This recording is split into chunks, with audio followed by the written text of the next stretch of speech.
All right, want to say good evening to all those who are joining us right now. I'm Curtis Wilson from the Big DM, and also we're going to be joined by Krogan from Q93, as well as Neek at night from Hot 1039 939. And as you know, this is our forum. It's the Alpha Media Columbia Town Hall that we're going to do this evening. And we have some special guests that are going to be joining us throughout this hour. We're so glad that you're going to be with us as well. So right off the bat, as you know, we're going to be talking about the times that we're living in, which are some tough times that we're living in.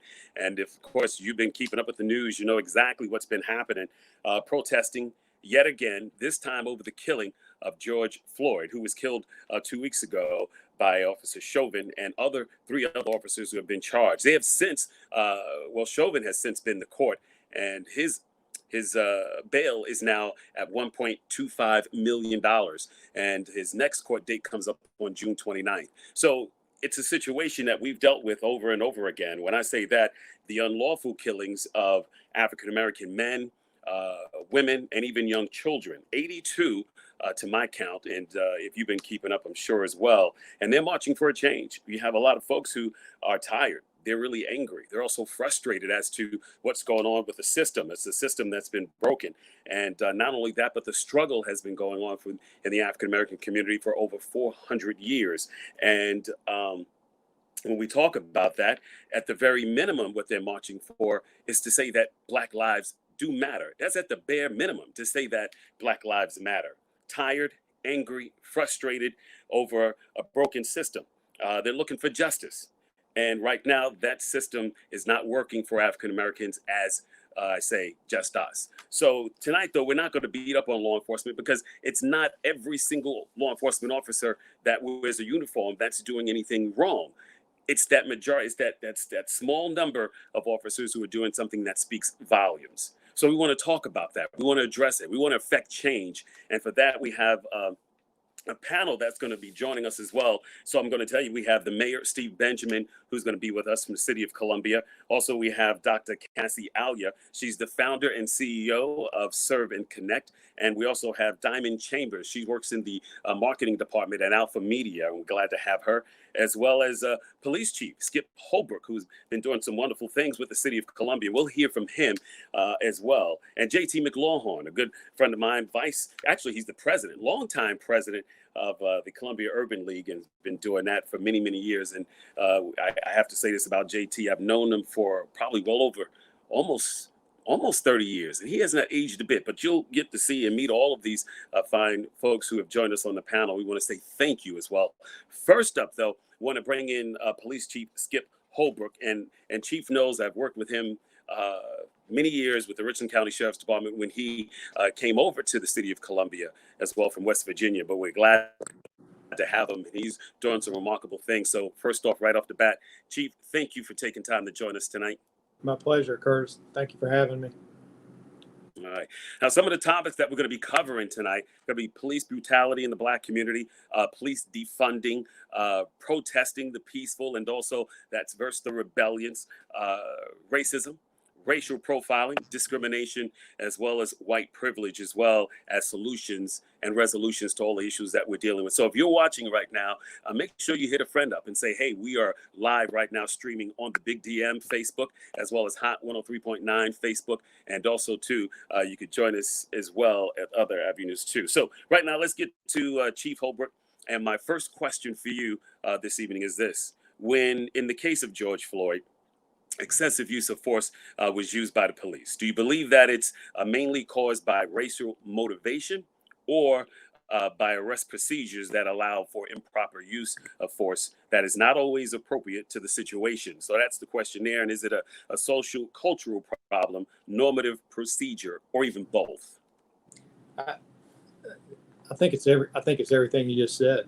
We can't be blind that there's not those cultural biases, that didn't play a factor, poor training, the failure to intervene, which was, critically important to the outcome of that situation. But, just those core values that you see so much in what I consider to be industry standard language and use of force now. And that, that is respecting and valuing the sanctity of life, and using only the minimal amount of force that's necessary to an effect what we refer to as a lawful objective, proportional.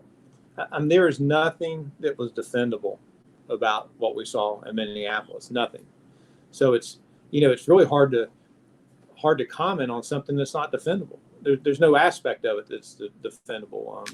Those conversations about what got you to that point, what was going through that officer's mind, Mr. Floyd's mind, the officer standing there.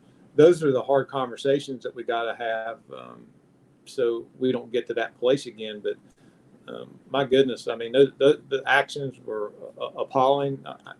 There's no disagreement there, none whatsoever. All right, Chief, let me ask you this one: since George Floyd, the incident, are there any policy changes that have been taking place at the department, or are there some that you're about to implement? And I do want to preface this by saying that I know that you're also going to be part of a national policy change that may happen as well in Washington. But let's talk about that. Anything that you have in mind that you see needs to take place? Yeah. So great. I do think this is an opportunity for us to, to talk about really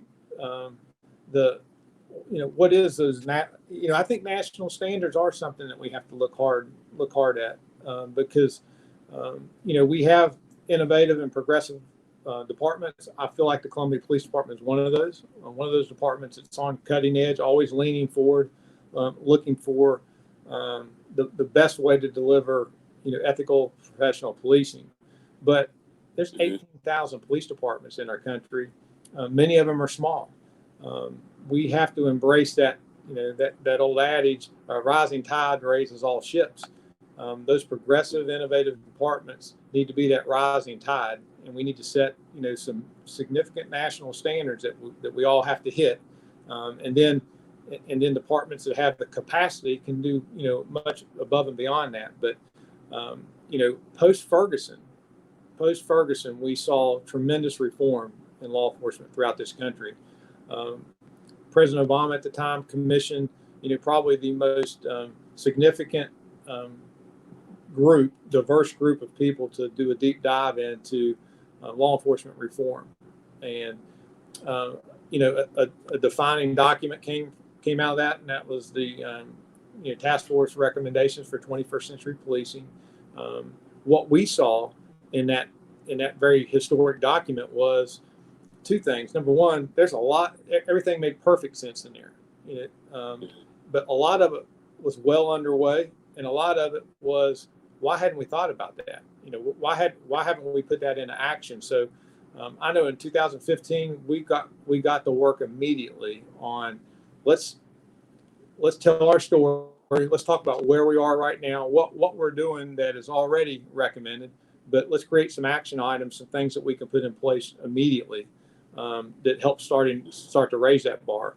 And it was simple things, just like I just said, putting in policy that you will always use the minimal force necessary to effect a lawful objective, valuing the sanctity of life. We looked at our pursuit policy and emergency response policy. We had an officer killed in the line of duty in 2015 running emergency response to somebody being shot. It turned out it was a suicide, but the tragedy of that incident was we didn't have a strict enough policy that required her to come to a complete stop at an intersection, for example. We changed that policy. We changed policy where we don't shoot at moving cars. There was a number of shootings across the state where officers were shooting at moving cars. And to me, it was common sense. First, get out of the way.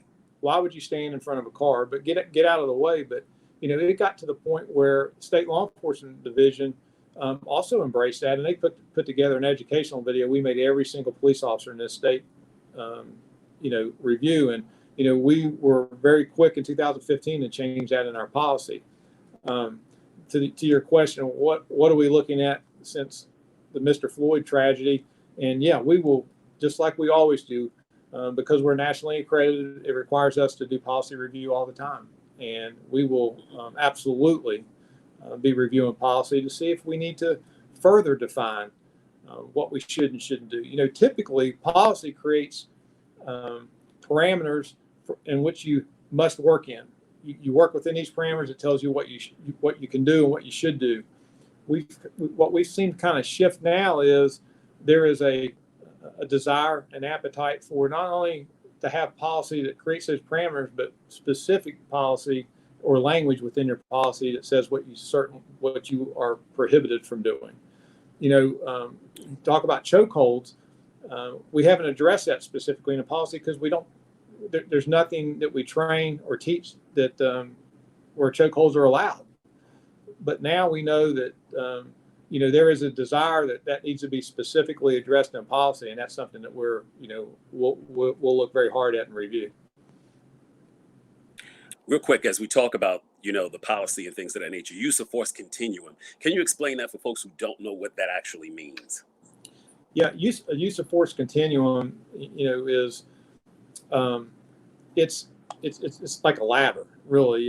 It is a chart that shows an escalation of force and all the things that we have at our disposal to walk that continuum up, ultimately to deadly force. And that simply starts. The very first run on that ladder is officer's presence, and then we have so many tools in our toolbox now. And I don't mean that just as weapons. We obviously have weaponless force. We use our hands and feet. We have our less than lethal options, maybe OC, maybe an ASP baton, a flashlight, a taser, and then of course we have our weapons. But where you see most of the activity in law enforcement, it's with that first run. It is absolutely with officer presence.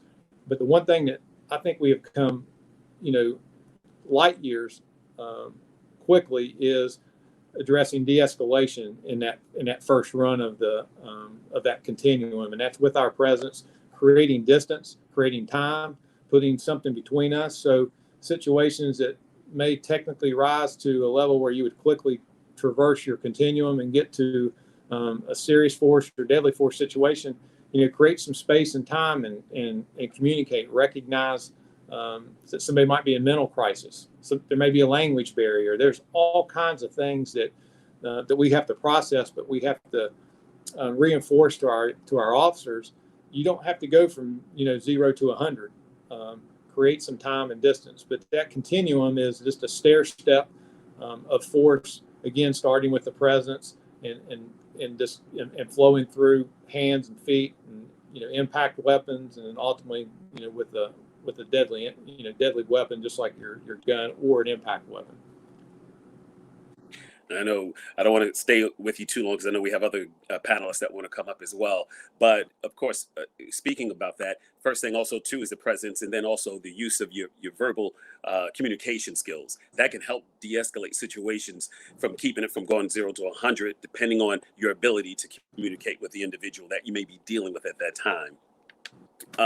Saturday, May 30th, during the protest that happened in Colombia, allegedly a police officer was caught on camera by a protester putting his neck on a citizen during an arrest. And in many cases, things like that aren't recorded, resulting in brutality, or even worse, it could even affect death, which just happened with George Floyd. What are the implementations for police officers arresting a citizen without force? Well, I'm not 100% I'm tracking on that question. Are you saying what we have in place where citizens would know when force is used? Is that essentially what you're asking? I guess basically when you're dealing with a situation and it could be, let's say, domestic or aggravated assault that may take Right. place, and you have a suspect who is resistant in a sense. So I guess what the question is how do you effect arrest with this person who's being non-compliant? I think you got to use proportional force. When somebody's non-compliant, obviously we're seeking compliance. You hope that you seek compliance by giving a lawful order just with your presence. Sometimes that requires, maybe there's some disorder because there's just one of you there. Maybe you get another officer there where that additional presence creates some calm. But again, that whatever force you use has got to be proportional to what the resistance is. And the other thing that's important is the checks and balances that are in place, whether it's our body cameras that are on, our use of force reporting process, the external, eyes that are on law enforcement, which is absolutely necessary. In this situation that you referred to Saturday, not only did we capture that incident on body camera, but obviously there was photographs and other videos that showed up, and that's how we get to the bottom of things very quickly and are able to share results. Look into it, look at it from all angles, but that we have a process. And it's important that folks know that we do have a process for that. We have an internal use of force self-reporting process, but then we have a robust external process when people bring things to our attention. But thank goodness for body cameras now, where we can go back and pull footage and review incidents that happen. We self-audit. We randomly pull body cameras with no complaints, because we want to review how our officers are talking to people, how we're affecting our arrests. Are we being tactically sound? Are the officers being safe? Are they putting themselves in a tactical disadvantage, or putting them in a position that creates a situation where they have to take some kind of action? We talk repeatedly about don't put yourself in a position for failure. All right, one more question, then I'm going to switch it over to Krogan and let him get in with Kassy Alia. When we talk about what goes on in the community, bodies and things of that nature, what about citizens advisory councils? Do you think that would be an important fix, whereas citizens actually also see what's going on that you see and make decisions based on what took place in the community, something that may have happened with an officer that was unjust? Yeah, I think there is great value in citizen advisory councils done. I think the establishment of those CACs, I think, needs to be specific to what the community and the cities want, the citizens want, what fits our form of government, and fits our system. I know, the sheriff's department's had a CAC for years. We started a CAC shortly after 2015. It has been a remarkable addition to our transparency and accountability process at the police department. We review all our high liability policies with them. We review critical incidents with them. They're part of that high risk policy development. They sit on all our discipline review boards. They literally are behind the curtains of what goes on, and they get to see the good, the good, bad, and ugly, and they get to also see the good things too. But they have been an integral part of our accountability process at the Columbia Police Department. All right, Chief Skip Holbrook, you stay tight right there. We're going to bring up Krogan and let him get with Kassy Alia, and we'll come back with questions for you as well from those who are viewing. Krogan? Yeah, thank you. Of course, a completely live town hall today. Powerful conversations, no matter how uncomfortable they can be this evening, Curtis. As Curtis mentioned, it is a live experience. Feel free to comment. I do want to do a couple shout outs. Doris said shared. Big part of the way you can become part of the conversation this evening is to share that stream, comment with us. Tamika will say what up to the family today. She's very excited, that we're having these conversations, Curtis. Good deal, which is good. So Kassy Alia is going to be the next up that I'm going to be talking to. And of course, she's with Serve and Connect. And Krogan, I'll let you take it from there.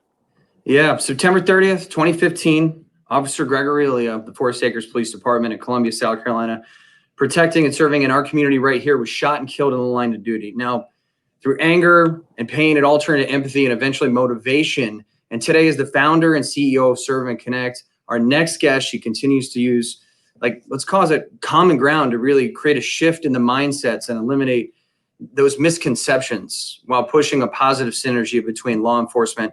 And Curtis, that's probably more difficult now than ever. That's why I'm really excited to bring on board. And thank you so much for being with us today, Dr.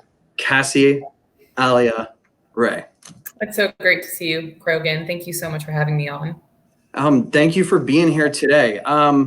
It's been 4 years since your husband was killed on the line of duty. And I know the atmosphere and the attitude towards law enforcement at that point was not great. I was wondering if you could, with Serve and Connect, how are you guys feeling about that attitude today? Krogan, it may be difficult to see. And certainly we're in the heat of a lot of high emotions right now. But in some ways, I feel, dare I say, more hopeful than I had before. And the reason I say that is never before do I recall seeing so many people of diverse races condemn racism, which is critical and huge. Furthermore, I'd never remembered so many police leaders speaking out against a police act of excessive use of force and brutality. That's a big deal, and I think reflects the progress that we've made. To be able to keep up on that momentum, I think it's critical that we have to remember that at the end of the day, we're all on the same team. We're in this together, and it's going to take all of us to make that change possible.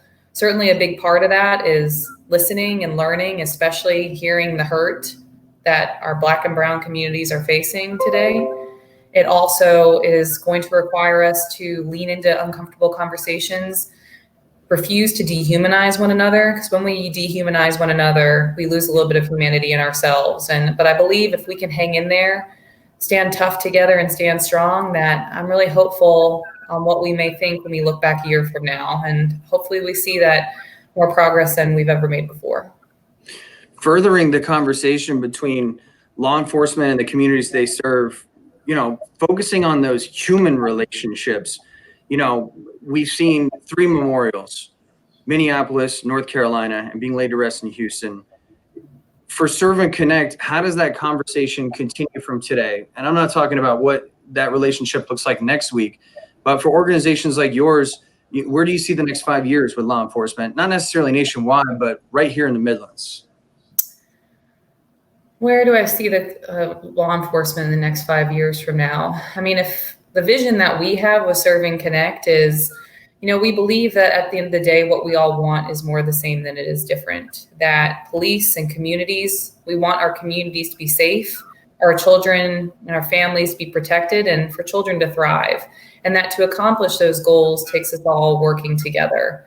But working together can be really hard in the context of significant distrust that we have in our country. And I think it's important to recognize where that distrust stems from, what brings us here today, that it really is rooted in a deep history of racism in our country that needs to be confronted. I mean, certainly I think we've made progress in our country, but it's clear that we have a long way to go. And police have been at the forefront of a lot of those issues and continue to come across the repercussions of those systems. Much of what contributes to crime are non-criminal actions. It's things like poverty and disparities in socioeconomic factors and education and more. And to address those things, police can be positive agents for change, but they can't do it alone. It's going to take all of us standing together. And that's where I think Serve and Connect really comes in, is really helping to facilitate those partnerships, to create spaces for those difficult conversations and use evidence-based practices to shape a path forward. And I believe the time is now. People are talking about these issues. They're ready for that type of partnership and change. And I think if there are organizations like ours, and I hope if we can create a momentum for change that focuses on those really strong multi-sectoral collaborations, we may be able to see, I think, a space where we're seeing stronger, thriving, safer communities for all. And we hear Chief Holbrook. I want to thank him again for joining us this evening. We see him talk about the 21st century of policing. I want to bring Curtis back in for a second. As someone, Curtis, with a law enforcement background, what do you want to see, your colleagues do next?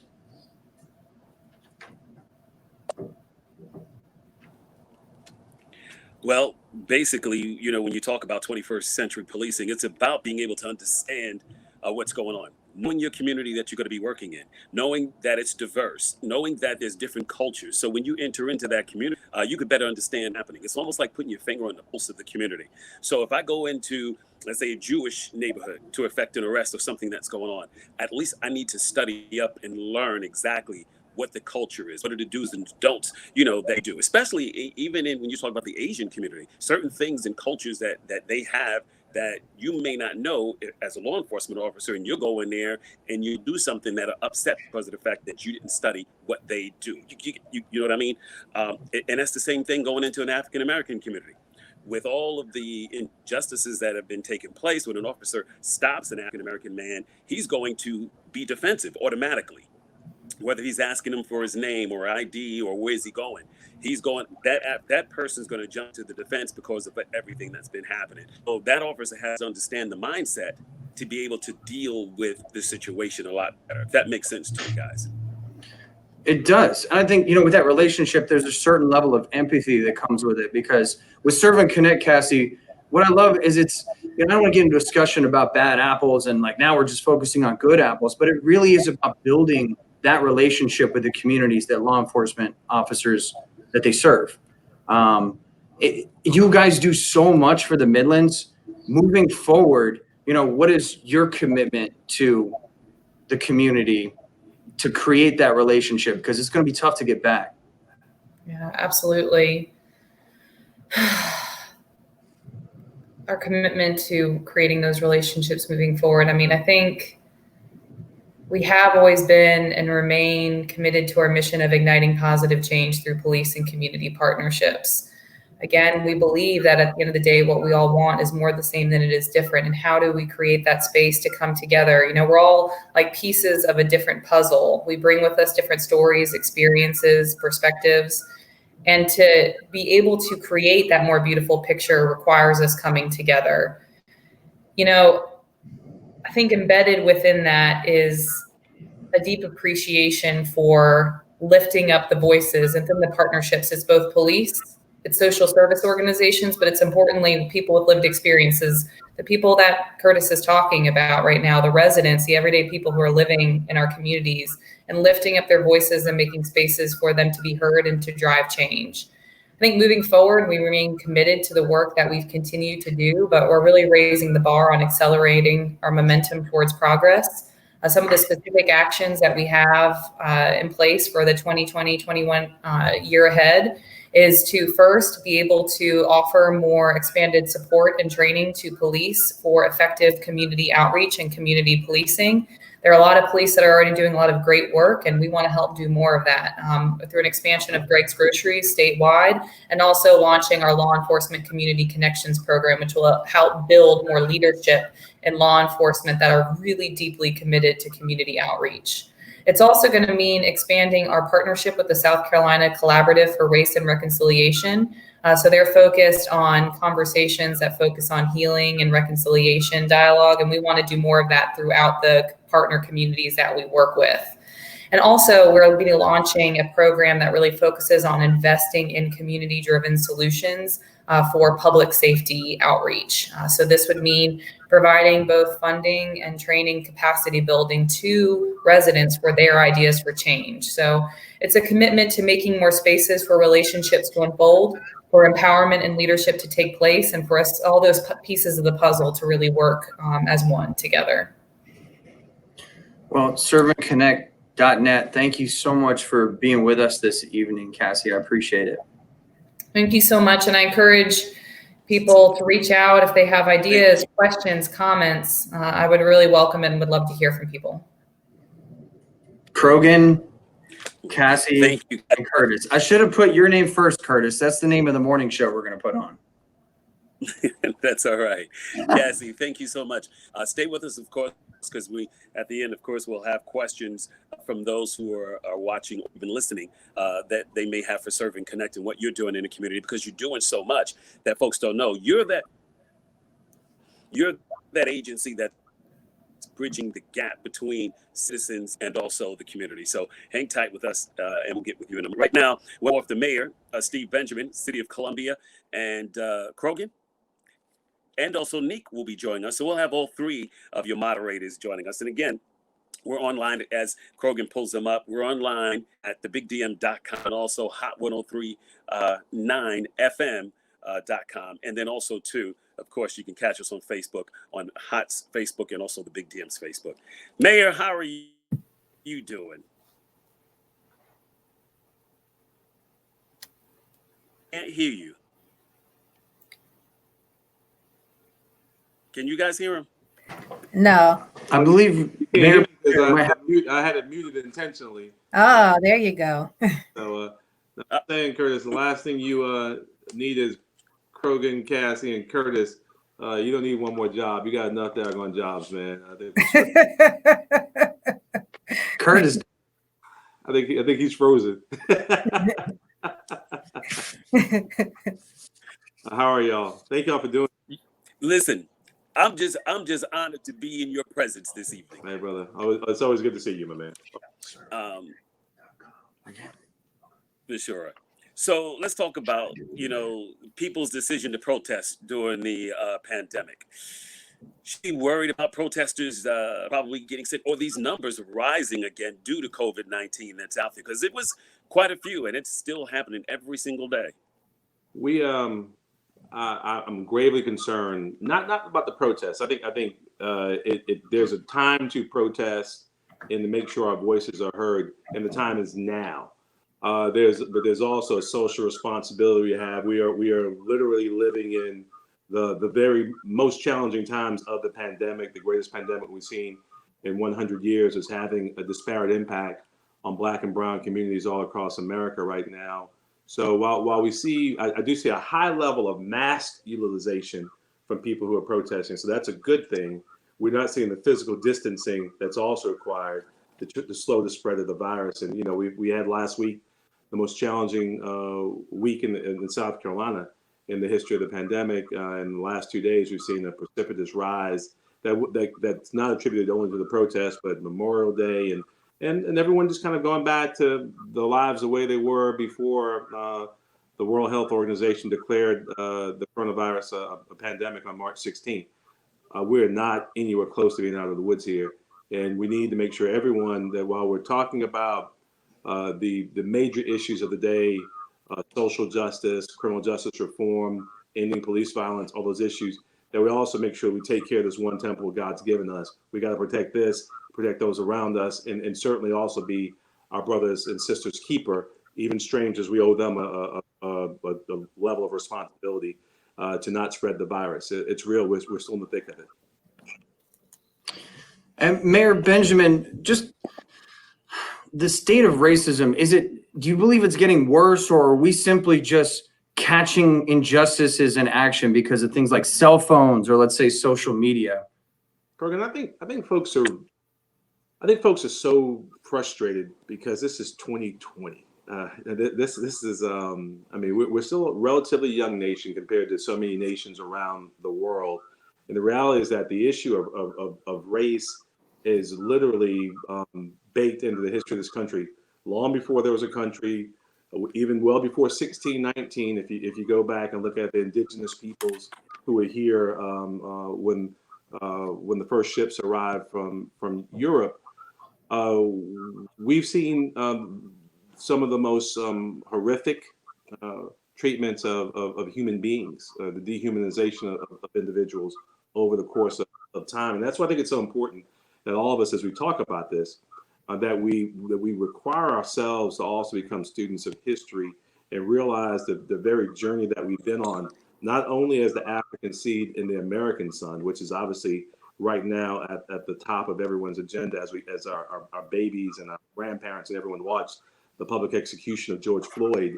But this has been a challenge that governments alone won't fix. Local government, state government, federal government, even laws. We went through the freedom movement that we now call the civil rights movement.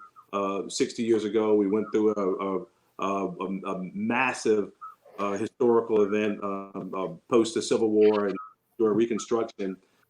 We've got to really restructure the way in which we treat one another. We respect one another. We respect each other's humanity. And it's a deep challenge. But the problem I think you saw that we're seeing right now is we're in 2020, man. I mean, this is 1960, this is 1920, this is 1865. And yes, we have the transparency that now everyone, including those who might not trust traditional media, everyone has the opportunity to grab their phone and they can be their own media right now. So you're seeing many more images of everything coming in right now. But the challenge of race and poverty and the intersectionality of all these issues has always been a challenge here in this country. But I think post the 8 years as Barack Obama as president, post the the 70s and Black Power and the Civil Rights Movement, I think most people are finally saying that it's a damn shame that we're here.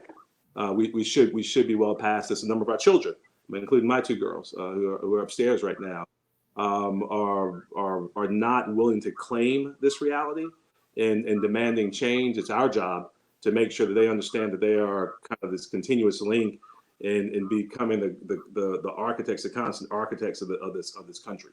And we all have to play a role. They can't be reduced to bumper stickers. It's got to be a real active role of a citizen. That with rights come certain responsibilities. We got to build this together. And sometimes it means you have to tear down certain institutions to do so. Absolutely, Mayor. And I think it's so very vital and so very important. And with you bringing up your children, it just made me think it's just that, it's a shame that children of a certain age even have to, process this and have this on their mind right now. And it's just like, that's a hard conversation to have with just, how do you talk to your children about racism? How do you talk to your children about injustices? And that's actually a question that I have for you is that, us here in Columbia as a community, how do we deal with injustices? Yeah. What are your thoughts on that?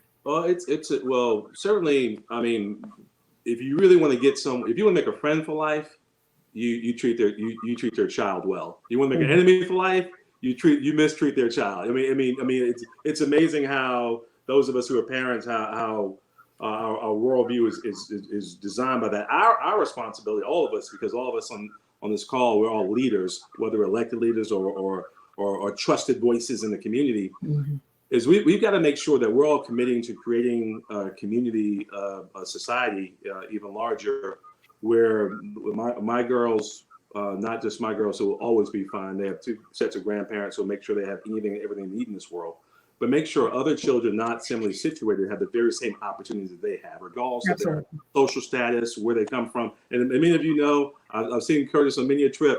I actually enjoy being around children more than I enjoy being around people like y'all. Senior citizens and babies are my sweet spot. All you people in between I can do without. But since I've been mayor, I've done over 300 school visits. And you get a chance to sit there and you listen to these children, and you realize these children have hopes and dreams and aspirations when the boys are still young enough that they want to hug you. They need a hug. I mean, it's amazing that if you're actually able to tap into that human potential and give these children a fair shot at life, we can literally change the world. So these babies having to deal with things that I deal with, they shouldn't have to be worrying about racism or even hunger or shelter or safety. Exactly. I mean, we're better than that. We live in the wealthiest and most powerful democratic nation in the history of the world, and we can solve some of the most basic challenges. And it's part of the reason. And I don't mean to say this in defense of city government or any government, but we tend to often go to the government to solve many of our problems. And the reality is that our solutions are based in the community. How do we mobilize the community to be maybe that more structured community that I had growing up? I had formal and informal mentors. I had Ms. Gregg who would sit in the window across the street and tell my mama every single thing that we did. And we've lost that to a degree. And we got to figure out how our faith community, I mean, people who run fantastic organizations like Kassy, how you start pulling people together and turn this pain and this passion into progress. How do we decide, okay, that behind us, that's not who we are. This ahead of us is who we are. We got to figure out how we get there, how we get there together. So I think we got to address the immediate issues before us: racial violence, systemic racism in our systems of justice. But more importantly, I think we're going to miss a moment. We're going to miss this moment if we don't use this as an opportunity to decide how we're going to go forward and do it together. We got people paying attention who never paid attention before. We got people who are saying things that they would never have said literally 3 weeks ago. If we miss this, and that's why when I got the opportunity to participate in this town hall with y'all while I was all in, if we miss this moment, then we will probably done a great injustice to this community, and I think the merit. I love this country. I love South Carolina. I'm focused on our little corner of the world right now. This corner of the world, if we can do some things right here and model out to the rest of the state, of the rest of the country, then I feel we would have done some things. So that's why I'm looking forward and thinking about the things that we can do to address this pain, to capture this passion, and decide how we're going to move forward together to get some progress out of it. Absolutely. And we thank you so much for joining us today and having this open conversation, because communication is very, very powerful. And so we've started this dialogue. So now we definitely need to make sure that we have a plan. And then within that plan, we need to do some action behind it as well. Amen. Amen. Amen. No, but thank y'all. This And that's what it's all about. But May, you touched on a lot of important stuff there. And I'm talking about, I remember growing up in law enforcement and seeing them in the blue uniforms that was in New York and was NYPD. But whenever you saw them, it was a respect thing. And you also feared them a little bit because they were police officers. And we were taught that if you do something wrong, the cop's going to arrest you and things of that nature. But here it is. When you speak about little kids, May, I got to ask you this question. A 7-year-old asked this one, actually. Says, is it safe for me to go outside, and will a police officer harm me because of the color of my skin? And how does it make you feel when you hear something like that? Right. So if the mayor's still with me, I just want to get that one, and then we'll move to JT McLawhorn. It's heartbreaking, Curtis. It's heartbreaking. But it's that 7-year-old's pain and his worrying and his anxiety. Literally, you have children with PTSD based on experiences that they've had, either maybe witnessing police violence or just witnessing violence in their own communities.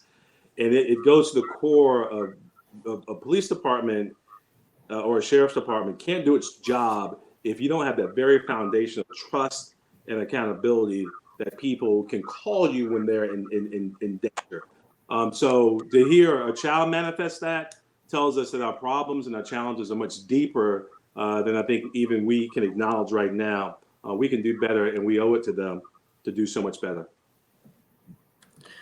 We talk about so much better, no question. Moving forward, and how do we get Krogan the catalyst for change right now? We have a lot of people, like you said, Mayor, having conversations, these words coming out of people's mouths. We've never heard them talk about these topics, no matter how uncomfortable they are. We watch major news networks talk about what different municipalities are doing with their police forces. For your office, how does the relationship with the Columbia Police Department move forward from here?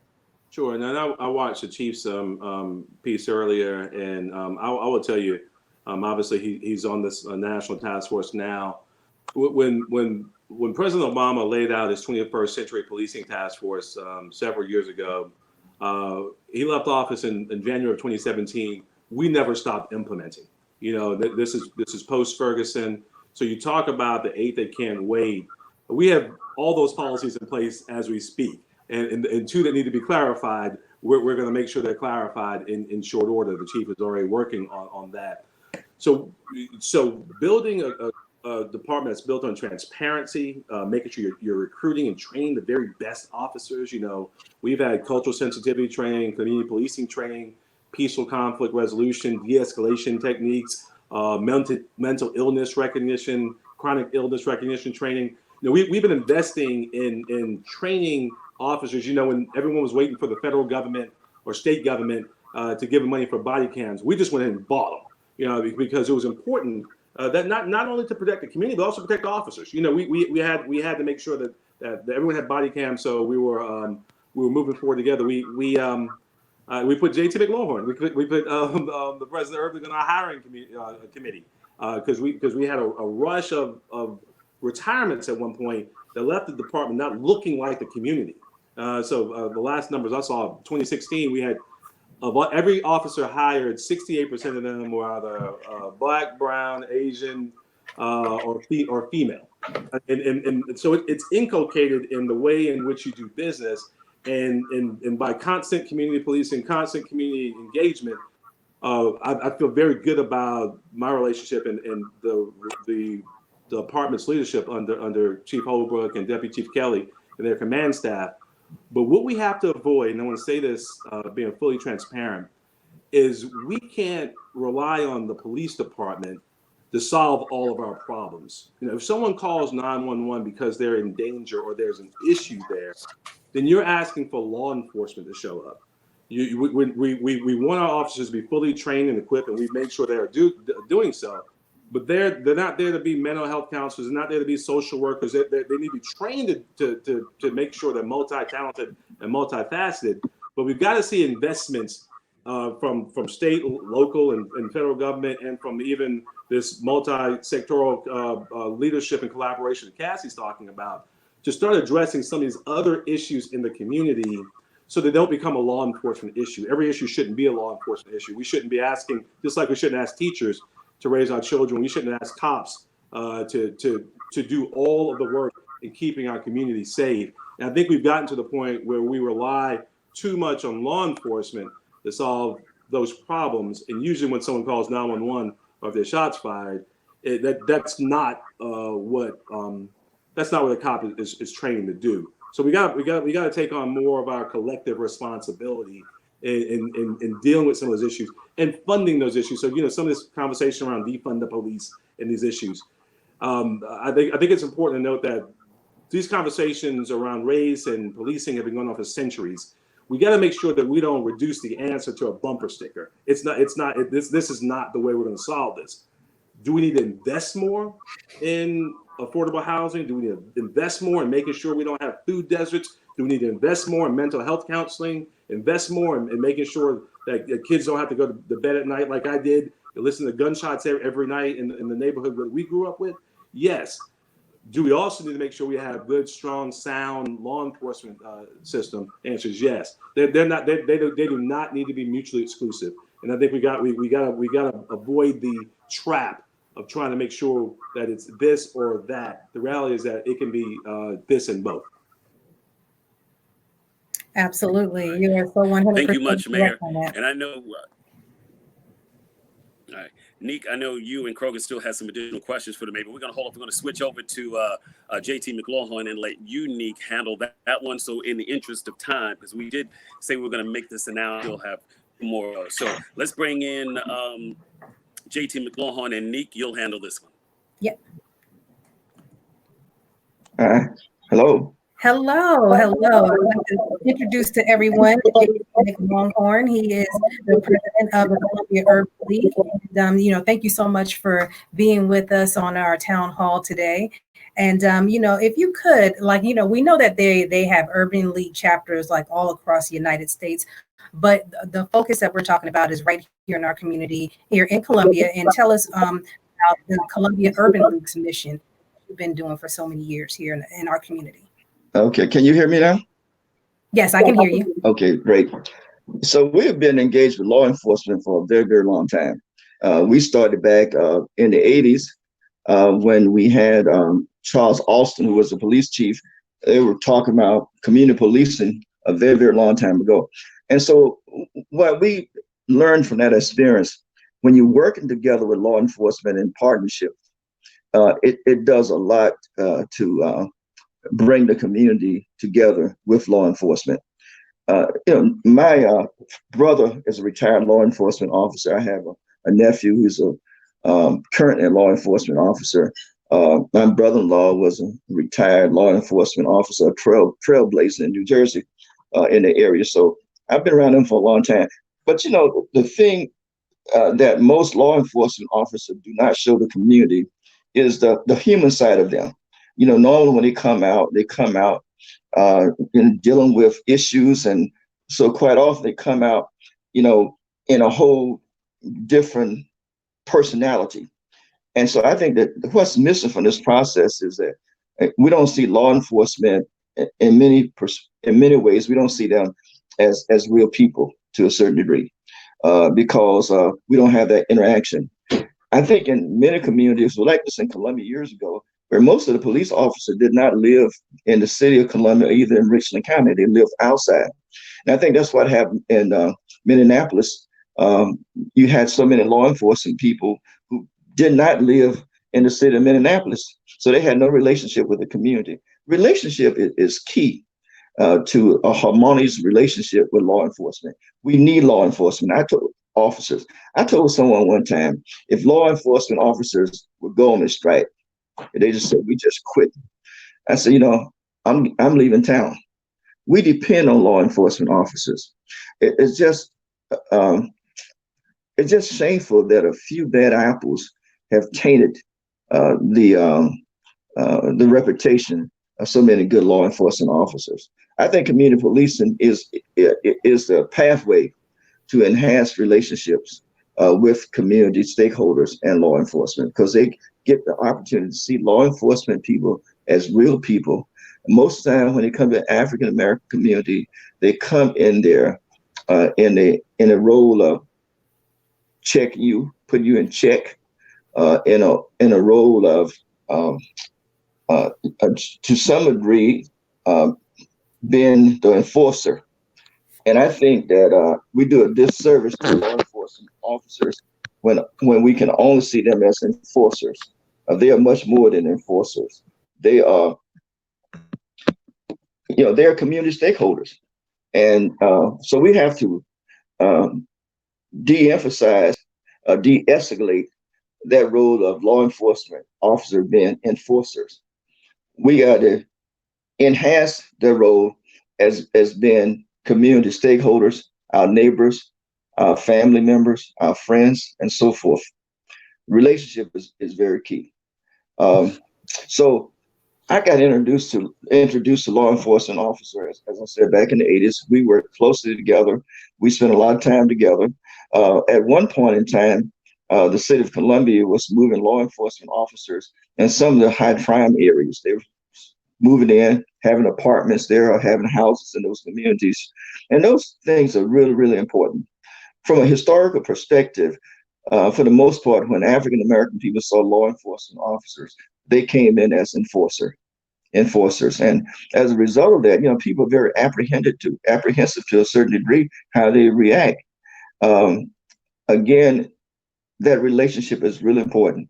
When you live outside of the community that you're serving, and you have no relationship with those communities, it's going to create a bad situation. And we can't afford to do that anymore.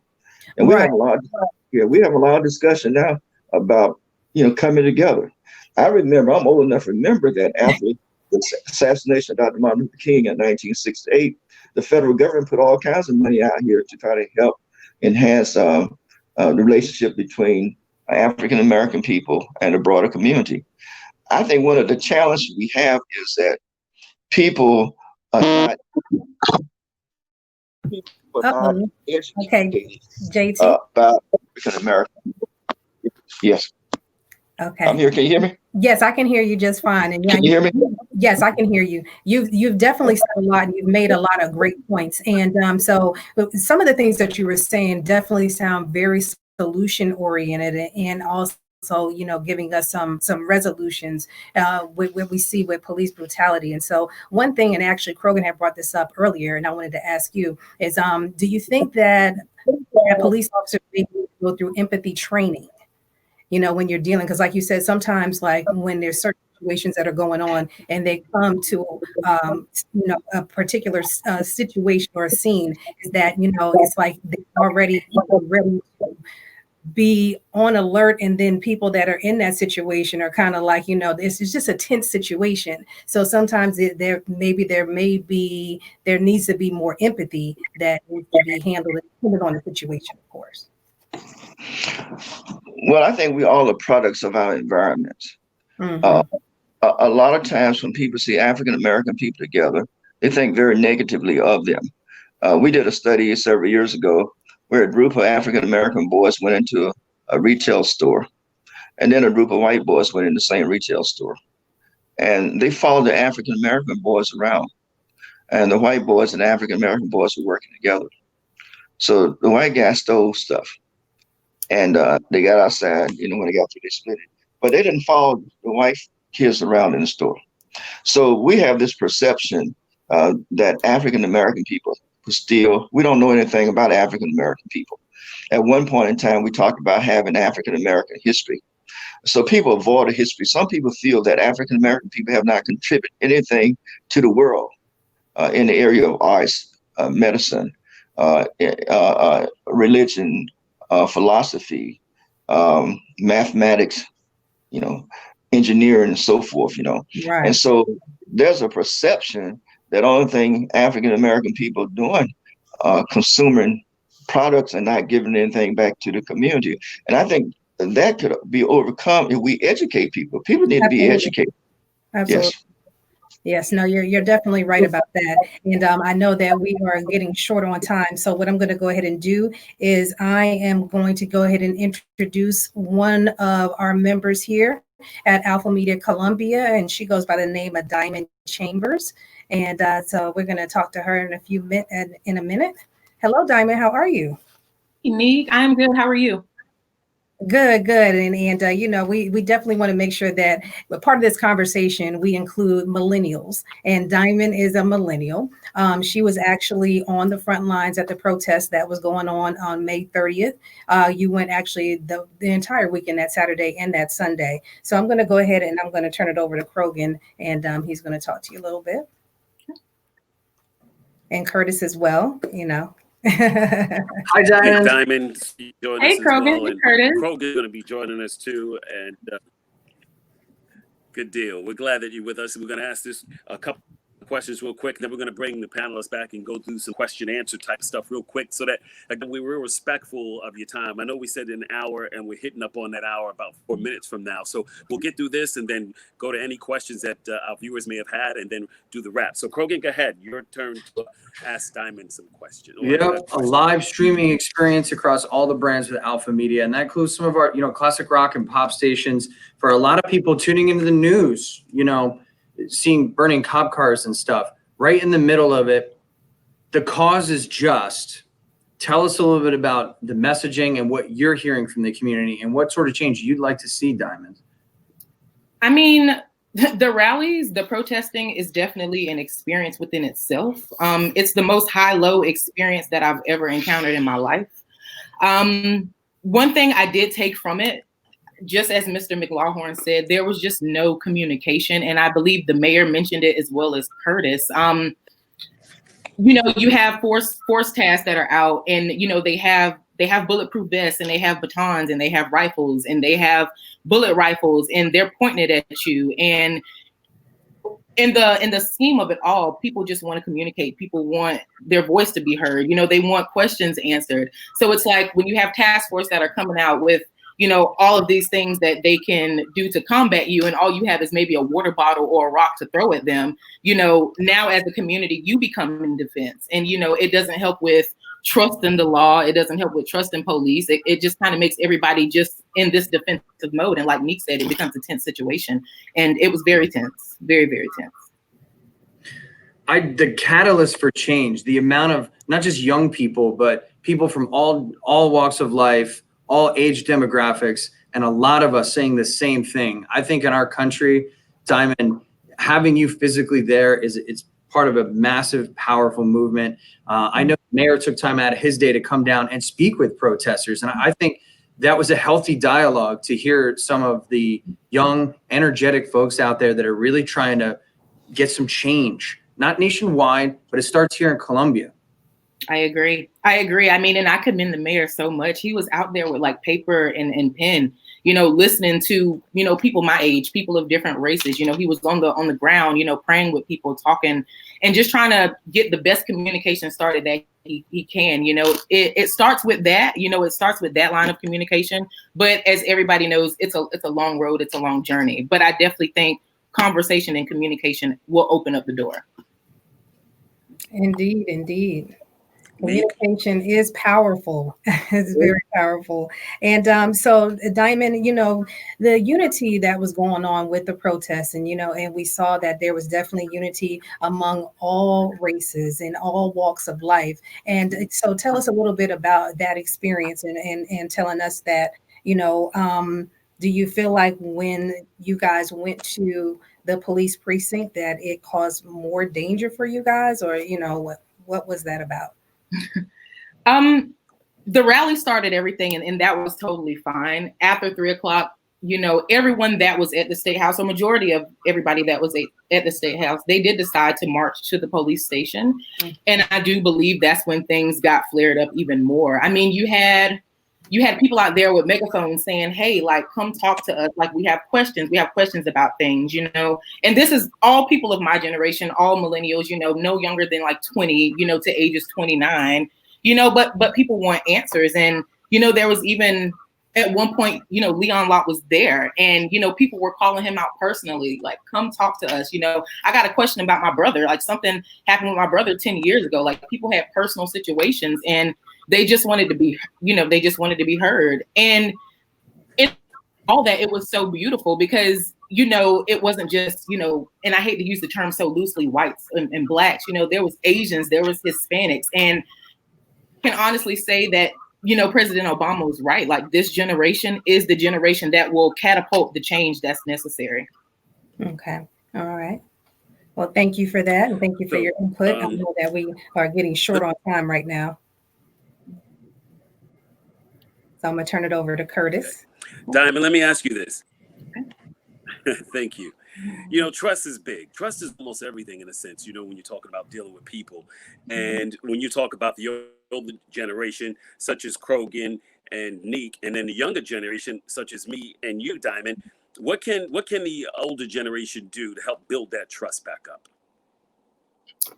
Healthy communications like this is a start. I feel like a lot of times the older generation is here and the younger generation is here. And it's like, okay, we're older and we're wiser, so we know more. But then there's the younger generation and it's like, okay, you may know more because you've lived a little longer, but we also kind of see towards the future. We see things in a way that you don't see it. And I just feel like if more conversations were open, instead of each era looking at each other in a defense type of way, I feel like it should be, okay, well, here, I'm 57. And when we were having these protests, this is what we did. And it may not have worked, looking at how things are today, but based on what we did and seeing what you all are doing, I think it's great. You all have more energy, I just think there just needs to be more open conversation when it comes to both generations. I feel like, and I can contest to this, being a young millennial, sometimes I am stuck in my own perspective. And when I say open conversations, I mean, not just open dialogue, but open-minded conversations as well. A lot of times you can have conversations and you just have two people that are stuck with their own perspectives and there's nothing that's conducive. There's nothing that's being translated in communication. So I just feel like healthy dialogue, open conversations, open-minded conversations is a start. That's a start to everything. I feel communication, definitely. Diamond Chambers, thank you so much. Stand by. Bring back in Krogan and also Neek. And this here is where, if you guys have any questions, or if we got any that came from any viewers that we want to address to, whether it's going to be Mayor Steve Benjamin or Dr. Kassy Alia or Police Chief Skip Holbrook or Jay McLawhorn, President of Columbia Urban League. So any questions that you guys have that we need to address them as we get set to wrap this up. While we get some questions lined up, I was wondering if we could bring the mayor back in. I thought Diamond talking about, and this was a big look for me to see that, our elected officials were hearing out young individuals. And Mayor Benjamin, I'd like to welcome you back into the room. What kind of things were you hearing? And I got to tell you, it was so incredible. And we talk about the power of cell phones capturing injustices in action. To see you, it was just someone with a cell phone, and you're sitting there with protesters. I thought it was so powerful. Well, I'll tell you. First of all, I love Diamond. I adore her, and I have for years. I had a chance to see her on Sunday, I believe it was, and you see her eyes. She's always lit up, always smiling, and everything else. And that day on the corner of Assembly and Gervais, I saw the pain in her eyes, and it touched me. She had the mask on, and everything else, but I saw something else that I had not seen in our many previous encounters, and it spoke volumes to me.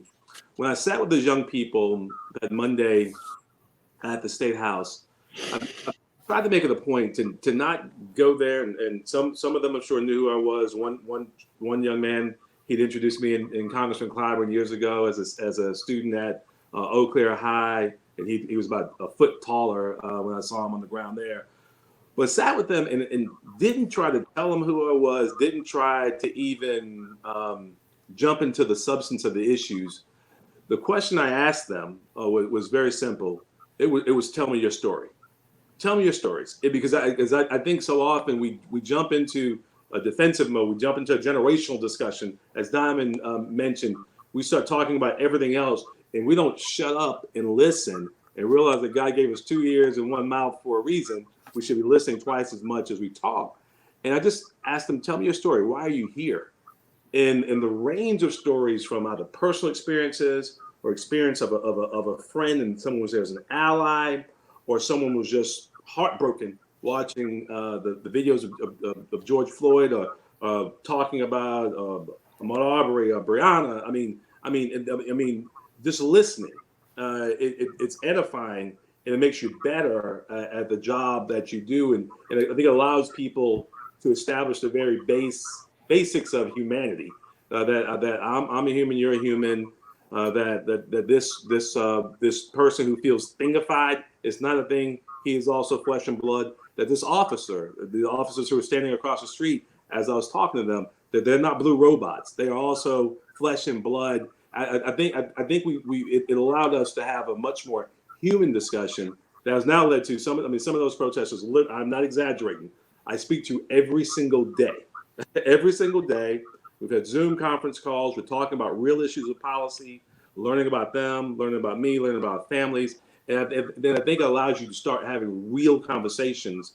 But you got to make sure that it keeps going back to the real policy changes and progress that we need to have to move the community forward. But it starts with human connection. And I remember looking in Diamond's eyes on that corner, and it hit me in a way in which every encounter I had with her over the years, I'd never been hit before. We have a couple of people, they're really enjoying the town hall. I think this is a productive conversation. Regina Williams asks when the planning can start. You don't have to get into specifics, but I think the conversations we're having over the past 2 weeks are powerful. In your opinion, Mayor, when do you think that first steps start? For the record, Krogan, her name is Regina E. Williams, and she will always correct you to make sure you know her name is Regina E. Williams. I've known Regina the entirety of my adult life, and the reality is that the plan needs to start very soon. I mean, I think you got to throw up that sail to catch the wind right now, and it's got to. We have meetings. Council meets all the time. We talk about strategic planning and visioning and everything else, and I'm being serious. Nobody shows up. I mean, citizens, all the outreach you can do.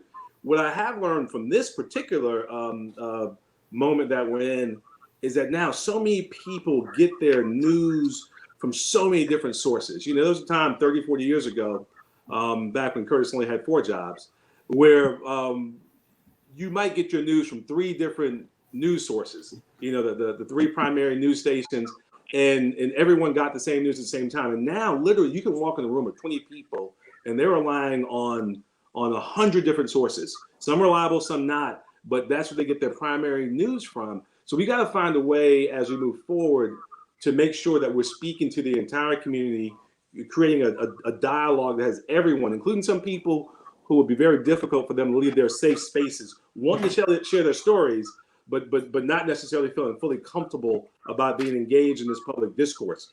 So the plan is, and I haven't talked publicly a great deal about it just yet, but I'll just say some things about it right now. I think we need to use this as a transitional moment for the community. We are dealing with all these amazing and seismic issues right now. We're dealing with this very specific issue of violence and police violence and systemic racism and criminal justice. We're dealing with a pandemic we haven't, unlike anything we've seen in 100 years, that's having a disparate impact on communities of color. We're dealing with the economic disruption, unlike anything we've seen since the Great Depression. We're in the middle of probably the most important election in the history of our lives, and we have political failure, at the top of the system right now. So we got all these major issues, which, and I might add, I'm not claiming it, y'all, but we're probably going to have some serious inclement weather events and some hurricanes and issues like that. We are in the middle of these major issues right now. So we need to start planning as to how we're going to start building this community where we want to be, not in 2020, but in 2030 and 2040. And this is the very first opportunity I've ever seen in my 30 plus years in Columbia that we actually can have an incredibly, truly inclusive amount of voices involved in this chorus. Usually it's us. We now have young people and old people and people who have incredible experiences who may not have been blessed as we have been. This is a moment. So the answers is going to start soon, probably within the next couple of weeks. So stay tuned. All right. Thank you, Mayor. Appreciate that. Krogan, you wanted to bring up Diamond real quick, or are we going to do the final thoughts from our panelists? I think, we have talked to a lot of incredible people today, and I want to thank each and every one of them for being a part of this call. I think that the catalyst right now in our country is so incredible, Curtis and Neek. I don't know who to turn to next, but we could do another hour. We could do 2 more hours. Yeah, we definitely need to do a part 2. We need a part 2. Curtis, can I bring everybody in for a selfie, please? Yeah, sure. Let's do that. Chief Holbrook still here. JT, Mayor Benjamin still on the line.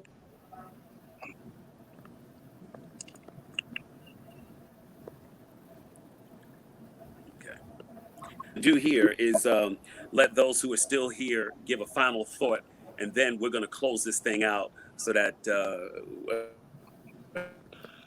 again, we're trying to be respectful of time. So Mayor, I'm gonna let you go last. I'm going to let JT go. I can see from you from this town hall. Curtis, you asking me?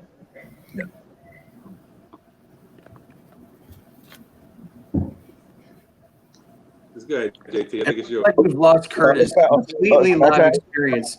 JT, final thoughts. We're coming to you.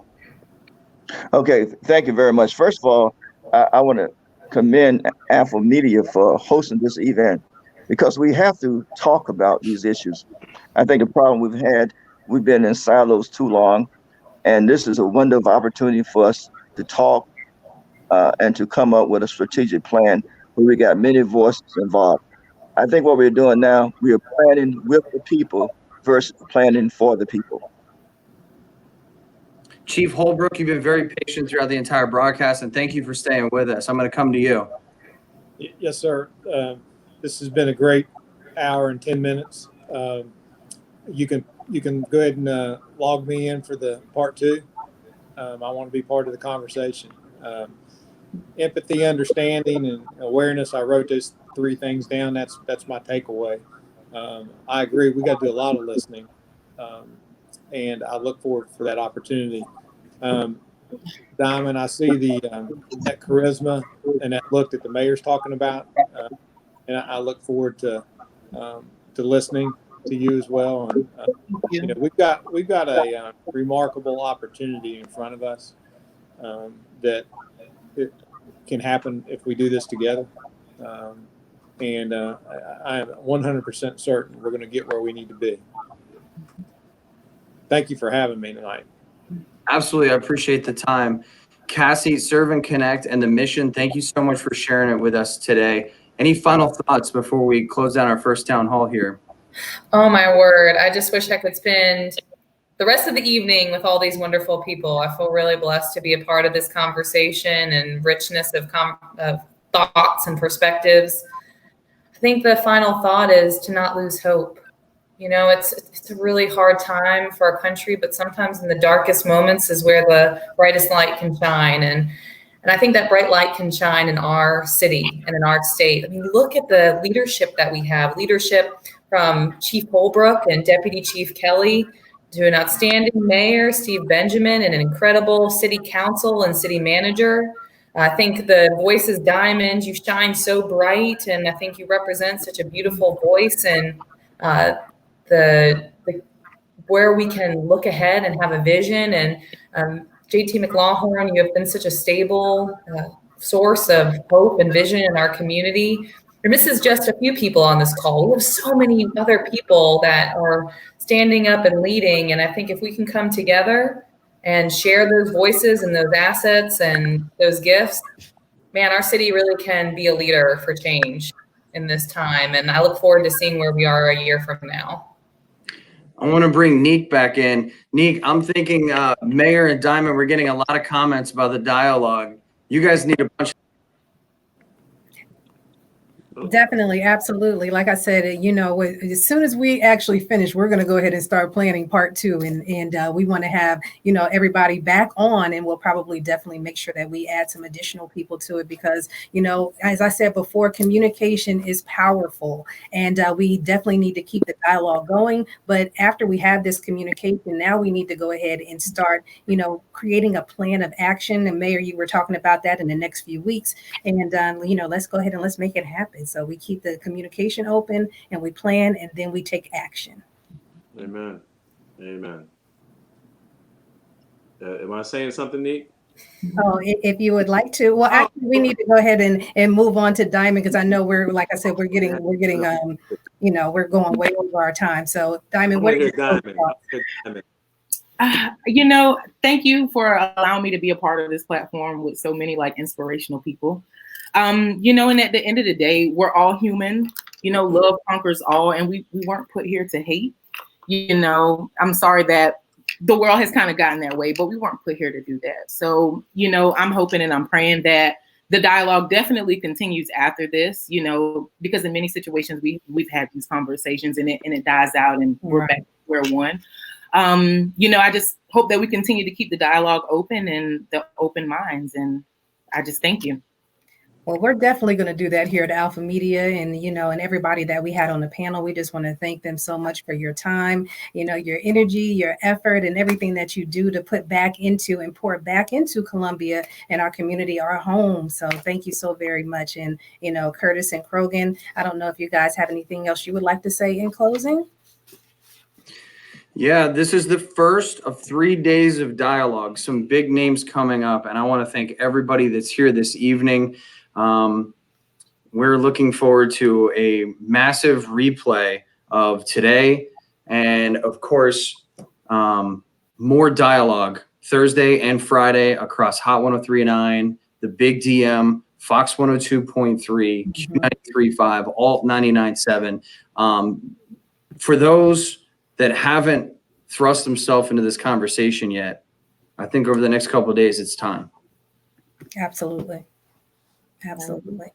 Again, thank you to our panelists and thank you for tuning in tonight. Looks like we lost Curtis Wilson. He did an incredible job. And thank you, Diamond and Neek, and to everybody watching. Good evening. Yes. Thank you.